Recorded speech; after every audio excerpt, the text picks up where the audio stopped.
Voilà, alors salutations à tous ceux qui nous suivent en ce moment. Vous savez, nous avons fait la RDC, capitale de la polyculturalité mondiale, Kinshasa comme capitale. Et nous avons des artistes petits de talent et qui font la fierté de notre culture.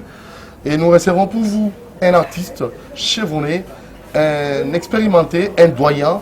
Il est aussi président des artistes comédiens. Il s'appelle Massoumou. Voilà, alors avec lui, nous allons échanger sur le centenaire de l'église kimbanguiste et aussi sur le plan artistique, on va épingler ces points-là. Il a réalisé un film, Papa Simon Kimbangu, et nous allons questionner notre invité pour savoir l'évolution de ces films. Est-ce que c'est déjà mis à la disposition des concernés, en fait des concernés, vous comprenez un peu l'église kimbanguiste, ou bien c'est toujours entre ses propres mains. Il a un financement concernant cette grande réalisation. Nous allons en savoir plus avec Massoumou. Nous sommes dans un cadre très génial. Vous savez, l'Inter-Matongé de Victoire. Nous tenons là à saluer tout le personnel et surtout les cadres de l'Inter-Matongé Victoire. Là, je vois Zefondo, Adonis Mayalos, Emery Mayalos et Paul Utumba, les gérants de ces cadres. Papa Massoumou Mbote Nayo. Mbote, mon frère. Santé, nous allez bien? Santé, malam, ça va. Et c'est mon ami Goyambayo parce que tout le cas qui au mois avant le 6 avril, aux centenaire, et tout ça qui est en route pour vous avez une activité belé. Les gens qui sont en Kamba, vous allez qui peut inviter? Vous allez qui inviter. Miloulou et les gens qui très bien. D'ailleurs, Kutunga Nazaro Banga, Nazolo Bame, Nabatu Bakuta, Monde Mobimba, Bakuya, Ndengenini, vous allez kuna na Kamba, Bako loger, Batundengenini, Kolia Ndengenini. Mais en tout cas, encore une fois, nous féliciter en tout cas l'organisation. Il y a l'église kimbanguiste, ndenge bayambaki biso, donc batbayaki est belé. Alors, ce qui fait même que programme qui est un peu établi, kuna ezaki bousculé pour il fallait qu'on s'adapte dans les circonstances où ezaki d'abord il fallait président de la République aya qu'on inauguré musée Papa Simon Kimbangu ngai il fallait na projeter film long métrage Simon Kimbangu et puis ba inauguré pe bisika mususu pe kuna donc activité zaki belé na ba paya ba utaki mikili na mikili, mais disons que tout s'est bien passé, voilà. Tout s'est bien passé, voilà. Est-ce que au projet de film voilà famille, en fait, l'église kimbanguiste, animée en gros, parce que tu as changé d'émission, mon gars, pour Yambaya après, pour Yambaya, pour l'évolution, mais Yumogo, en tant qu'acteur, apprécié en gros, à sa juste valeur.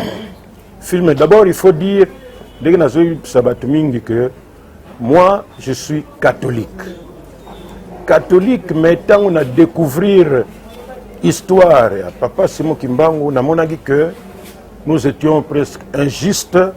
Tout ce qui nous a histoire, Mindele, Nani, mais il y a biso moko bateau, sali histoire, tout ça, la net kobo sanango, soit qu'on néglige. Mais à qui la faute, Papa Massoumou? Mais la faute est ali, Ndenge, Mindele, Bazoko, aliéné biso mentalement, c'est-à-dire que même le programme, tout ce qui est dans la classe, la déclamation, tout ça, gendarme, na coutume na biso, tout ça pena tu bengi ba proverbe ya kitoko ba ko laksa na classe, te bango bazo laksa biso loko ba mindele wana. Alors donc et ça dit que biso to zala aliéné mentalement to kanisa ke nyonso ya malamu yango ko yeutaka pa ya mindele. Biso to ça na valeur moko intérieure te.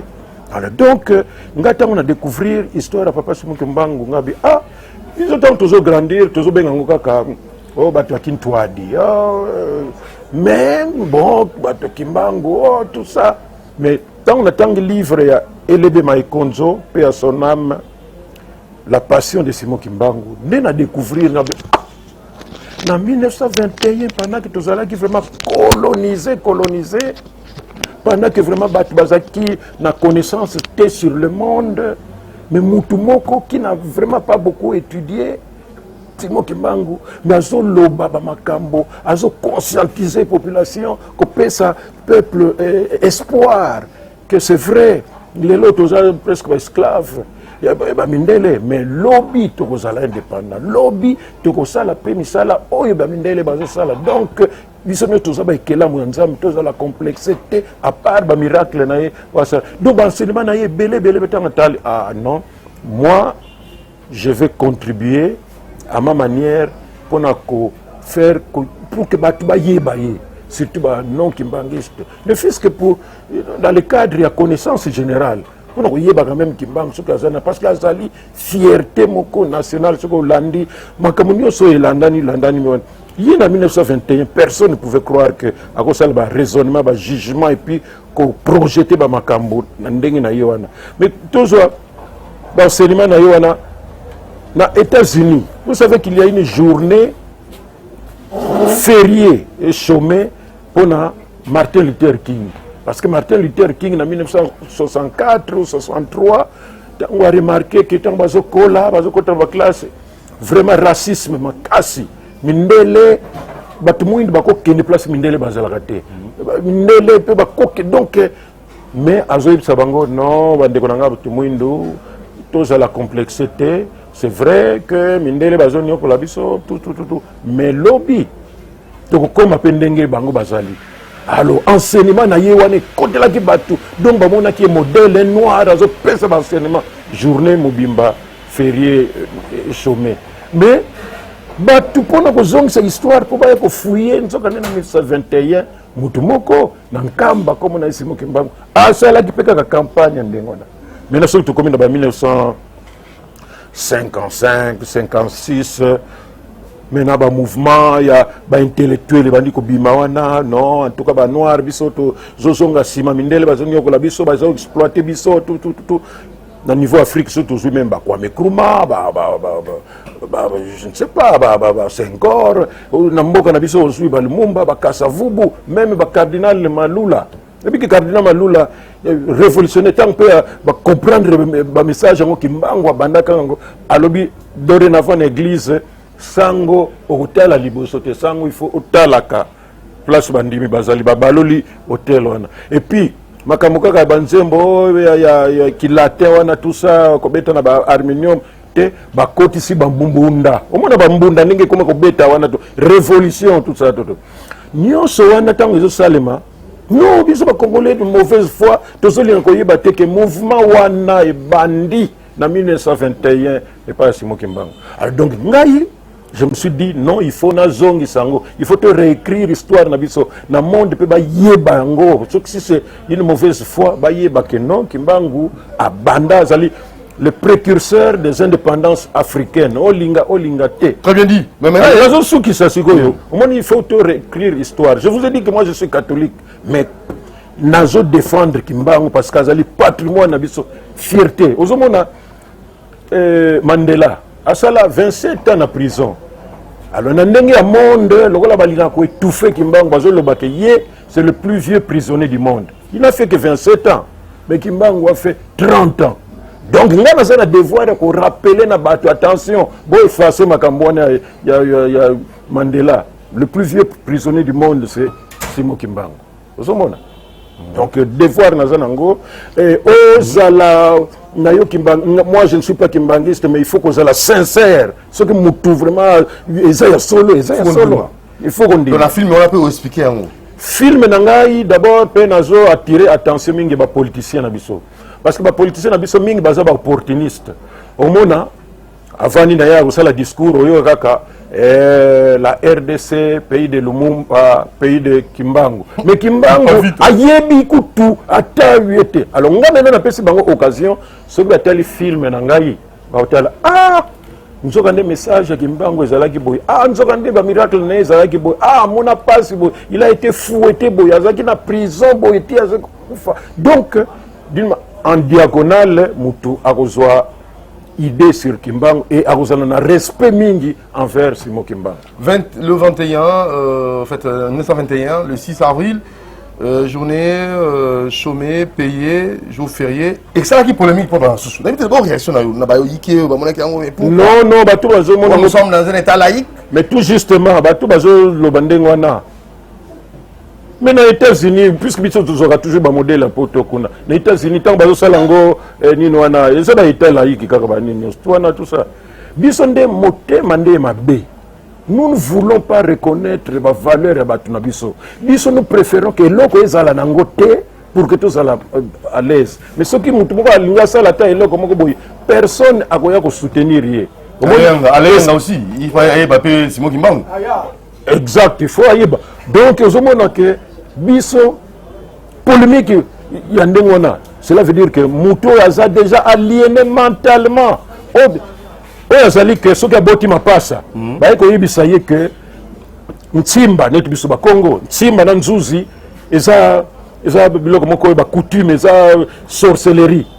Alors sikoyo peut-être c'est esprit soki oza aliéné mentalement mindele ba laver cerveau maintenant est comme moi no ya liboso bengi kaka Michel soki nani oyo mi ba le opesi François parce que soki lobi ntimba nzuzi non c'est satanique tout.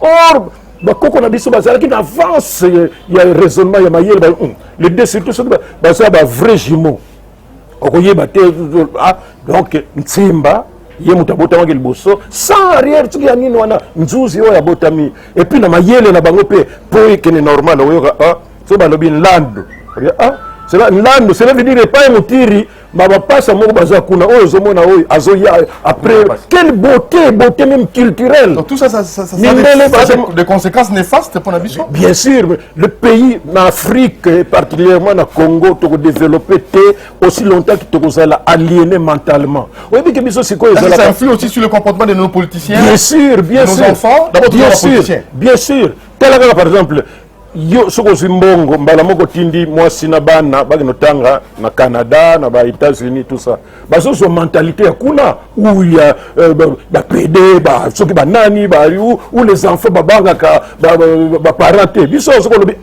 allez kene kuna c'est normal mais bango so di allez kene kuna omona abengi ba policier ba ko kanga yo biso to la culture wana kuna droit de l'enfant biso to koli na ndenge ya biso yango na kozomona biso to tenir la femme émancipation de la femme kaka tout ça lobi na yo longwa na yo alo yo pe moye ko sala exacte on craquer ba baza ibele na poto kuna bazu ba problème wana parce que ezali coutume na biso te papa et pas na biso mwasi on loba na mobali boy tout hôtel mobali nga biso fanda to sur la terre loba za hôtel et non maman tout ça ba wumeli na mabala po ba yibaki soumission mobali aza mobali na yo mais soka lobby likambo tout ça oya suka ko loba yango bokola. Donc comment est-ce que tu ozonga ndenge tu ozonga na normalité na normal, est-ce que c'est possible tu ozonga?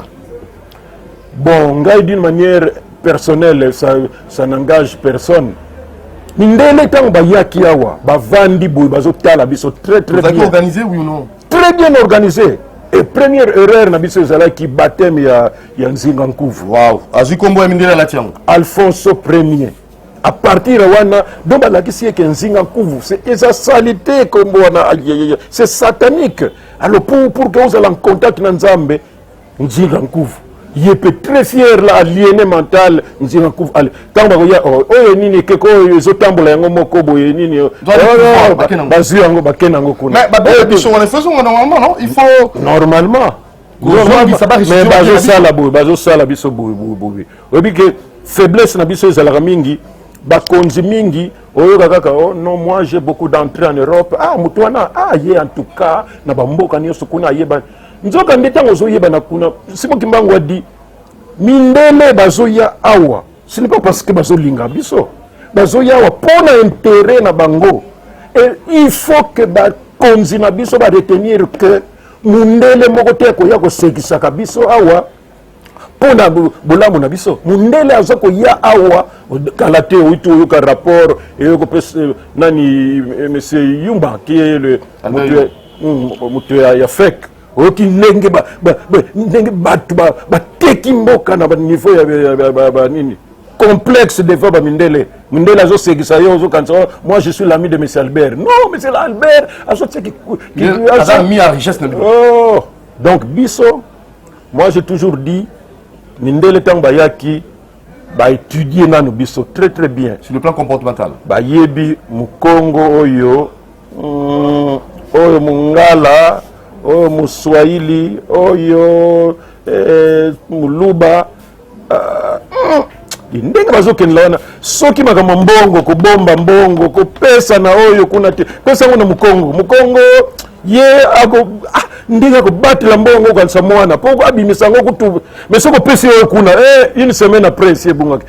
C'est pourquoi nous monaki na tant ba indépendance ezwami wana lokola bango même bato liboso et même temps colonisation ezalaki bazo responsabiliser bato armée soko pesa ngo mukongo ti bato bakoya ko occuper bino na beti licence te donc pesa yango mukongo te pesa ngo tala na ba ko na soko pesa mungala tango ba nini ngo pas asa tiraki déjà yango na monaki même na armée l'air Mindele lokola ba étudiaki na armée ba ngala ba ya comportement ba tupe na ndenge ya tout il faut ko yeba yango et nete on a Kinshasa okoya kuna ba discours o réussir te il faut utiliser la mesure forte Mindele bazo kosa biso na démocratie na bango oyo kuna avec la démocratie étrangère là toko développer biso tozali kolanda il faut no kolanda lokola musée azalaki Moussa Salé quelques jours, quelque part. Dis, attention,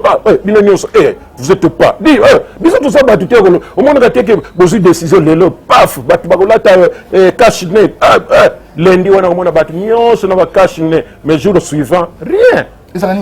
Mais c'est parce que ça, tout ça, obéir mes côtés, et puis tu y as la suivité. Bisous tout ça, il faut des mesures fortes. Je ne dis pas. Mais moi, j'ai toujours pensé que pour que Mboka Nabisse il faut une sorte de dictature éclairée. Dictature éclairée. C'est-à-dire que Mboka ce qui est Swami. Kebana Yosoko Mekika Katia des problèmes. Exactement que on sali na et puis les Kinango. On sali au nom de la démocratie, on l'a sanctionné. Oh non, au moins il va banner passer. Bakulu na mbala moko bakulu na ba vida kite. Action moko salamaki. Droit de l'homme aye. Oh non, non. Mbala moko bakulu na bazongi lisusu. Or avec la mesure forte bakulu na basilaki.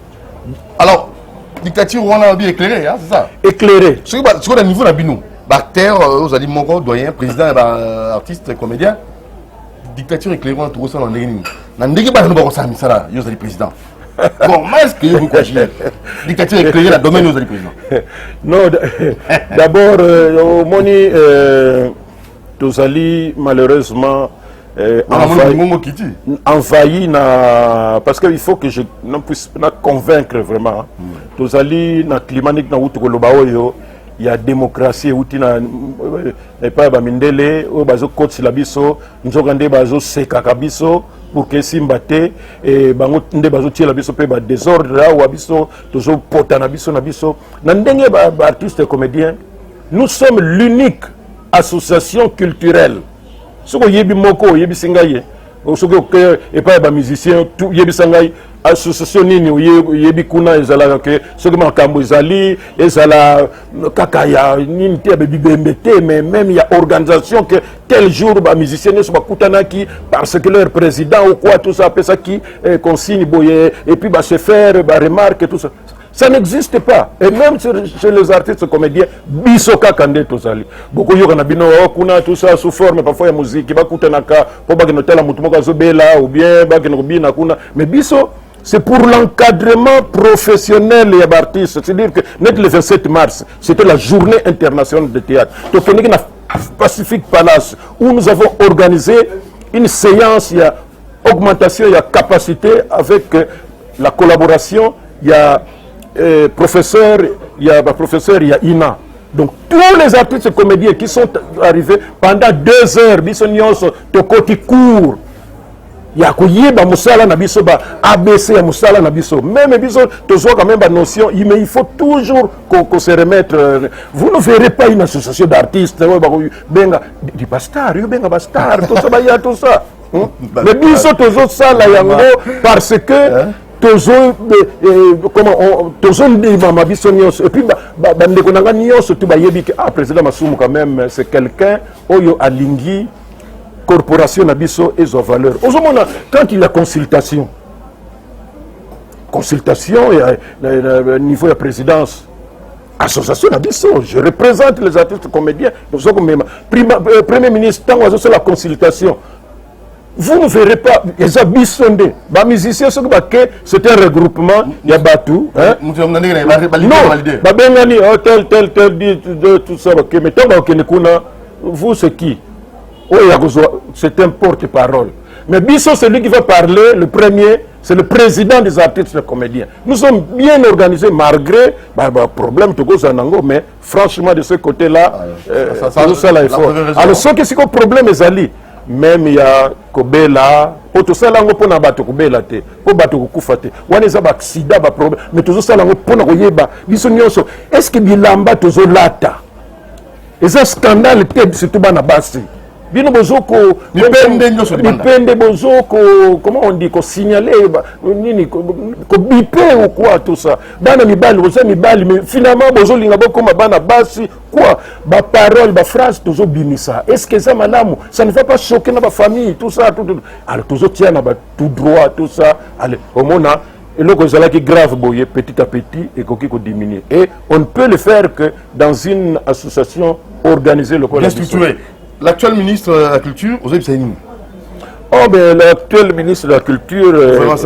Bon, d'abord, difficulté, tout ça, Nango, parce que tout ce qui s'est croisé même 1000 fois, Nagoye Banangate Kezaye. Mais, le coup là, Zoya, Akeba, Akota, na circuit, Abatua, Biloba, Lobate. Parce que chez nous, on a même dans le monde de la culture, un peu partout, il y a beaucoup de parleurs. Mais sur terrain, au Tounier, le Gomoko Sala Gawana, dans l'intérêt de la communauté et zalakate biloba loba ou bien ko funda ko décourager donc à ça là vraiment choix ya malamu ya ba collaborateurs ba ko pesa vraiment ba nzela ya malamu. Est-ce que ministère vous a rappelé Zaramalunga ministère na biso na ba pays Zaramalunga na ba pays développés lokola ba États-Unis comme ba France. Question de comprendre non tout non. Yango na zolo bana Zaramalunga ministère de la culture. Na ba pays lokola ba États-Unis ba France ezalaka parmi ba premier ministère. Mais à Panabiso parmi les derniers. Pourquoi? Mais c'est parce que Bisso Moko est bien important. On ne fait pas un effort. Parce que le ministère de la Finance, parce que nous avons viré et puis les canis, tout ça, tout ça, Moutazaki, na foute là, mais 6 mois après, comme il a 2 immeubles, tout ça, tu vois. Des choses comme ça. Tu crois que le marché, il y a un ministère de la Culture et Art. Quand c'est bien géré, quand Bazakuna, Yebi Yango très bien, eh bien, oui, par exemple, dans la Jamaïque, et Bamboka peut belé, oui, quand ça Gambongo Mingi, la culture, le tourisme. C'est ça. Moni. Mais ce qui n'est pas chez nous. Comment ministère, même si on ministère, ici il n'y a pas d'argent. Mais l'argent, il faut le créer. Pourquoi créer un ennemi, l'actuel ministre? 2 ou 3 propositions. Non, mais là, des vies au quota. Mais le jour qu'il va recevoir les corporations, jour à recevoir la corporation, donc il ça est là pour Nabiso, bon, le coup la paix, à ça quand même, Moutouatangi, donc. D'une manière un peu générale, hein, sans doute le gars va confirmer le ministère, autodidacte pour que ceux qui sont en contact, ceux qui sont sur le terrain, la peine en dengue, il y a échange. Parlons d'actualité. Nous sommes à sa disposition pour que mandat naïe et la positif. Voilà, parlons un peu d'actualité. Le 24 avril, là, 5 ans Papa Wemba, un mot par rapport à cette icône, Tikabiso. Moi, je pense que dans la vie, il faut tout faire pour ne pas passer inaperçu. Papa Wemba a tout fait pour qu'il ne passe pas inaperçu. Il a marqué l'histoire dans le domaine de la musique. Et un homme comme ça, quand anniversaire n'a ce que Koki, en tout cas, d'abord, ma proche, ma famille, et puis aux s'étendre dans le bateau, linga. musique naye qu'il se retrouve pour que bakanisa quand même muto azako offrir bango un moment de loisir ya kitoko. Donc je crois que Papa Wemba mérite que en tout cas va se souvenir naye parce que il a fait son temps et il a prouvé son talent et voilà. Très bien. Alors, un peu de politique, ça vous arrange? Politique. Je ne suis pas politicien, mais je peux répondre. Mais vous êtes un fils du pays. Bien sûr. Ah, mais dis, parlons un peu de cette corruption aux gangrénées, société Nabiso. Au Liba Conga, Bakangi Kuna Brazzaville. Un mot par rapport à ça, en tant qu'artiste, mais parlons un peu politique. Et est-ce qu'on peut lutter contre la corruption facilement dans Mboka Nabiso? Le comportement des autres politiciens, est-ce que c'est la grande ligne de la politique Nabiso? D'abord, je pense que ça n'a pas commencé aujourd'hui. Vous avez cité Combo, tout ça, Banini. Il n'est pas le premier. Oh, Salango, peut-être hier avant Bazali, et puis parfois ils continuent, ils se moquent de nous, et puis, comme je dis, ils ont leurs enfants partout, ils ont acheté des maisons partout au monde pendant que Bissoto, Tozo Bundaka, Kamale, Malembe. Mais, la justice, ils ont ça l'effort, malgré, parfois, contre-temps, ils ont la justice, parfois, hein, un peu plus fort, on a parfois, gagner, mais ils ont petit à petit vers le positif, que la justice fasse son travail, ce qui est à solo que tel, à Kimbongo à l'État, bon. L'État, c'est la Moussala Naye. Un petit conseil, député Nabiso, honorable. Non, révolutionnaire, député révolutionnaire, je crois pétition, tout ça. Je crois que député, il faut ça là tout pour que ça honneur la Moussala Nabango. Pendant la campagne, mais quand les gens se retrouvent, vous, je ne dis pas que c'est ça, mais l'impression que ça donne, on dirait les gens en allant là-bas, c'est plus pour avoir quelque chose. Pour s'enrichir, c'est quand même trop dire, mais pour avoir quelque chose. C'est-à-dire que quand on n'avait pas une maison, et l'eau par tous les moyens, donc on a tout pour que. Ce qu'on a déjà, on a même 3 ou 4 locoso. Alors ce qui fait que, que provoquer, comment ils appellent parfois, ce qui ma motion, tout ça, pour que si ma motion on a ça là quelque chose, quand elle est longuité, quand la moto est longue, il y a ce qui a pape, ce qui a sang, ce qui a passé, le kuta. Tant que ça là, ma cambo, on dit matin. Mais nous pensons que silencieux. Mais nous pensons que l'Union on a confiance à nos ambitions. En fait, je pense que tout le monde va regarder dans la même direction, dans l'intérêt du pays. Parce que ce qu'on dit l'intérêt du peuple, sinon, non, disons l'intérêt du pays, parce que quand le pays avance, c'est le peuple qui avance. Nous espérons que Batubakozala quand même. En tout cas, la défenseur, mais Mbokanga lingakango mingi. Oyebi ke ngai soki ezalaka bilingalinga ni tout ça ba poto biso tango balongolaka biso na RTNC tango démocratisation bandi po mingi bamonaka ba masumba mais biso to risquer biso ba véritable to lutter pour le changement ya mboka oyo esalema balongola biso na mboka na musala parce que nous avons parlé mais suite nango au mona batu mususu ils viennent comme je disais par opportunisme. Et tant que balongoli biso avec le poutisme ndeko na biso asala na RFI na tongo na nani muyembe balongola biso baputu bibdoya balongola biso mokolo moko parce que on avait trouvé qu'à la RTNC il y avait des opposants. Tu vois? Mais on a tout garde enfin et l'embissa qui bisoté et puis comme moi je suis artiste, je tout fait pour que na côté artistique na koyate. Omoni. Alors question na yo ndenge olingaki yo mboka tanga longolinga na musala wana j'avais ndenge batu basala ponga na lingaka kutu kozala contact na ambassade tout ça tout pour na yebike ambassade milieu balingaka ko utiliser batu mingi tout ça. Moi je serai parti na ambassade moko boynini yonde bautu kolongola pona ni ba ko pesa na mukanda mbala moko na voyager normalement et puis na tango na zokoma na poto na ko sala kaka 3 semaines na zumi kanda installé mais ngai na kino fanda na poto na tika mboka na ngai nitinga na zaka na selembao na lingi selembao trop na sali 30 ans kuna na selembao non mais quelle beauté na zomona ndenge selembao se transformer petit à petit quelle beauté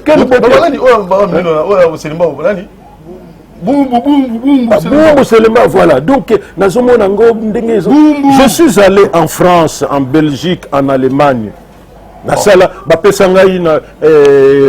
Visa il y a 12 jours dans l'ambassade de France. Pour na Kaboul 4 jours na France, 4 jours na Belgique, 4 jours na Allemagne. Donc vous êtes nationaliste? Na Tambouli na boni ye nani wana tika kraka donc moi c'est abengana na ndingo zomone kutika yeko twana boni okuna ku tout ça azonungi na boy donc asala ka par jour 4 places pour côté wana zo ndambo boy zo ndambo boy boni ye kuna tout ça hôtel boy akoma kobai momi wana ndenge nini momi wana asala kana na vitrine wana musa koma kobai ba ça ko tangisa na bien na école kuna na nini tout ça yeko sala nini donc ngana ke na poto na ko mona passe ndenge wana entre temps yebi ke soko na poto famille na bino bazo kanisa ke oza na mbongo ebele soko makambo ezali ezala makambo libala surtout ya liwa omona ka batu nyuso bakomba vandi kaka bongo ye muta poto alobi nini.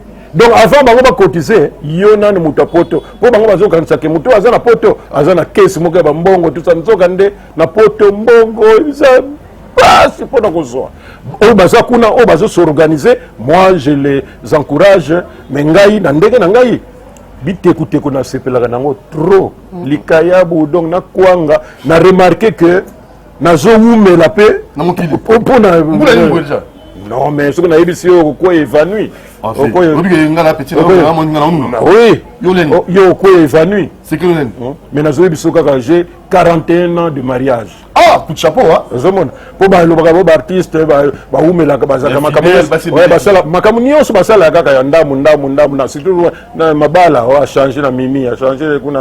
non, 41 ans sans interruption. C'est là qui startait. Non, il faut faire la différence. Il faut faire la différence. L'heure est star et Zali. Bon, maintenant, voilà, Massoum de Brende, tout ça. Ce qu'on a un rôle, c'est que ce qu'on a un rôle, il y a un peu de kanda, il y a un rôle, l'hélice, ce qui c'est le paf, au moment où la coulisse n'a changé, il a paf. Il faut battre mon sous-bazou tout. Il y a quand même tout ça, mais il est trop sérieux. Non, kuna na vie normale na ye. Mais les artistes mingi bakokakate, basala tout qui star, même matanga batwazo lela na bango, mena ye azolinga aye. Est-ce que bazo yima ke Massoum de Brenda ye asala ba geste akeno suba boy azoka papa vanda place wana eza matanga ya batu. Eza place ko sala ba démonstration. C'est logique. Logique, c'est logique, bah non mais les qui ça qui normal. Et ça n'est qui normal. Pas principe. O bazola nango na lobi na association na biso na NTPC to kutanaka te to pesa na kaba pe ba toli ndenge wana o ba yokaka ayoka bano pe ba boye ko yoka toli bazala na bango mais to sala que fort que biso ba to logique to zala liboso. Voilà, Massoumou to ki na suka déjà na ngaki mo muke na batos balandio. Est-ce que vous êtes très content na musala osala limboka? Vous êtes très content na carrière na yo? Vous êtes très content na ndenge ozotambusi mboka na biso na makambo oyo ya ba série télévisée? Moi naza content parce que je vais de réaliser le film et long métrage Simon Kimbangu qui est le couronnement de ma carrière artistique. Pour moi maintenant je suis satisfait. Na sali et puis je suis le premier dans le monde artistique qui a bimisa film na pour un personnage important le rôle Simon Kimbangu et na kati kuna na mettre en exergue nyonso na yekolaki na ina na mettre en exergue nyonso na yekolaki pemenia titengesa na pe asona réalisation ko sala scénario tout donc Pour Nanga, ils ont vraiment couronnement. Maintenant, ce qui me reste, il y a que ça là maintenant. Je vais maintenant un peu me pencher dans le côté purement humoristique. Pour que tu vas trop sérieux. Or, on a ça là sporadiquement. Mais maintenant, je vais commencer. Il y a que ça la paix. Humour pour faire plaisir aux gens. Ils vont découvrir une autre phase. Non. Il faut que les gens aient l'habitude de payer. Moi, je ne peux pas aller quelque part, tout ça. On dit, ça là, c'est que ça dit son nom. Mais Yangonga, on a la capone en bon, on a la capone en Moussala. Comment maintenant, on a Moussala au félé. Donc, tu dois dévaluer Moussala Nabiso. Donc, on fait tout pour que tu puisses à Moussala. Au moins, par exemple, on a besoin d'une Sakamingi. Ce n'est pas parce que Naza, comme minimiser, non. Réunion, Makamoto Uto Sala, par exemple, le 27 mars, journée internationale du théâtre. Parmi Makamoto Lobeli Yangwana, Nzonzing, et ça m'a bêté, mais artistiquement, ça diminue la qualité, la potentialité artiste comédien, parce que les gens ne répètent pas. Ok. Donc, Boutiri, Zikamambo, on a dit, bon, on dit, on ça, on a YouTube, tout ça, allez, Masumo, Ayatala, Elombe, on a tout ça. Bino Mozoui Banate, Boya, j'ai dit na Intermatonge. Valuana. Yo peux me dire ça. Yo peux. Paul Lutumba. Non, maman, la mon dédé. Maman, ma bébé. Mamundele. Omoni, si vous écoutez wana, ba yebisi mutiri, yo ozala bokilo ya masu.